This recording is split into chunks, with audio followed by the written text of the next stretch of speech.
আমি চুরি করলে শুধু আপনারা ধরবে না, 64 জেলার মানুষ ধরবে। শুধু 64 জেলার মানুষ না, পাশের একটা দেশ। সারাদিন আমি কি করি, কই যাই, কি করি, কই খাই না খাই, এগুলো সারাদিন বৈশা বৈশা এরা গবেষণা করে। ধরেন আমি নির্বাচিত হইলাম, নির্বাচিত হওয়ার পরে কিন্তু আমাদের অনেক সুবিধা আছে, আমাদের কিন্তু সুবিধা আছে। আমি বেতন পাবো, আমি প্রায় 1.5 লক্ষ টাকার মতো বেতন পাবো। যদি আল্লাহ নির্বাচিত করে আমার বেতন হবে কত? প্রায় 1.5 লক্ষ টাকা, 91-90 হাজার টাকা বেতন, বাসা ভাড়া, এটা সেটা, ঢাকা শহরে একটা বড় ফ্ল্যাট দিব। এগুলা কার কার কার টাকায়?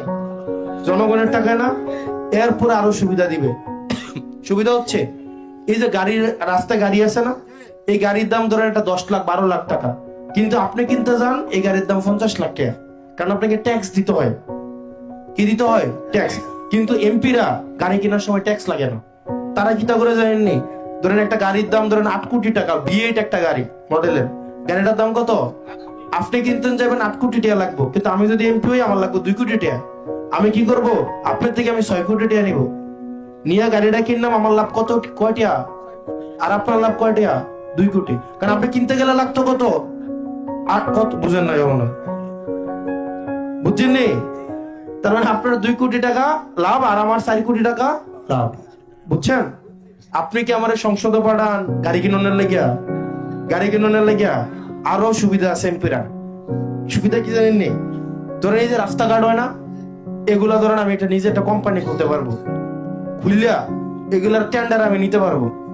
আমি না নিলাম, আমার আব্বার নামে খুললাম, আমার চাচার নামে খুললাম, জেডার নামে খুললাম, খুললা আমি কাজ আইবো 100 কোটি টাকা, আগে নিজে রাখবো 60 কোটি টাকা, নিজের বাপের কোম্পানি দিয়ে করাবো, দাদার কোম্পানি দিয়ে করাবো, করাইয়া ওই টাকা কই যাবে? নিজের ঘরে যাবে। আমার কি আপনি এমপি বানাইতেছেন নিজের নামে লাইসেন্স করানোর লাগিয়া? লাইসেন্স করানোর লাগিয়া নিজের নামে লাইসেন্স দেবিদ্দারে করছিনি? করছিনি? খোঁজ নিয়ে দেখেন করছিনি? আপনি কি চান আমি সরকার আইয়া নিজের নামে লাইসেন্স করি, কইরা নিজের নামে কাম করি? হ্যাঁ, নিজের নামে গাড়ি কিনি, এটা এর লাগে নি বানাইতেছেন? অনেক সুবিধা আছে। ওই যে এমপি, আমি যে একটা এমপি, বিভিন্ন জায়গায় আমার অনেক সুযোগ সুবিধা দিবে, ব্যবসা করার ক্ষেত্রে আমি অনেক সুযোগ সুবিধা পাবো। এখন এই জিনিসগুলাকে আমরা বন্ধ করে দেবো ইনশাআল্লাহ। আমরা এমপি হওয়ার পরে আল্লাহ যদি তৌফিক দেয়, কোন এমপি ট্যাক্স ফ্রি গাড়ি কিনবে, এই রিচুয়াল আর বাংলাদেশে থাকবে না। আমি কথা দিয়ে যাচ্ছি, আমি নিজে তো কিনবো না, না নাই, আমার পরিবারকে ওটার সুযোগ সুবিধা আমি হইতে দিব না। ঠিক আছে? আমারে তো ধরেন আমি চুরি করলে তো ধরা পড়ার সম্ভাবনা বেশি। ধরেন এটা ফয়রে যদি 2 বালতি পানি ঢালেন, তাইলে এটা বোঝা যাবে না? বোঝা যাবে? বোঝা যাবে? অনেকটা বালতির মধ্যে যদি 2 জগ পানি ঢালেন, এটা দেখা যাবে নি? দেখা যাবে নি? কারণ আমার কিছু নাই, এখন এটা যদি কিছু হয় এটা দেখা যাইবো? দেখা যাবে না? দেখা যাবে নি? আমার টিয়া পয়সা কতটুকু আছে, কি আছে, এটা সারা বাংলাদেশ জানে। জানেনিও? আমি চুরি করলে শুধু আপনারা ধরবে না, 64 জেলার মানুষ ধরবে।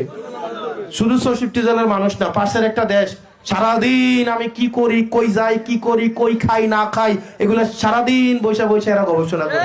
করে নিও, করে নিও। চুরি কি আমার করার সম্ভাবনা বেশি না অন্যরা করার সম্ভাবনা বেশি?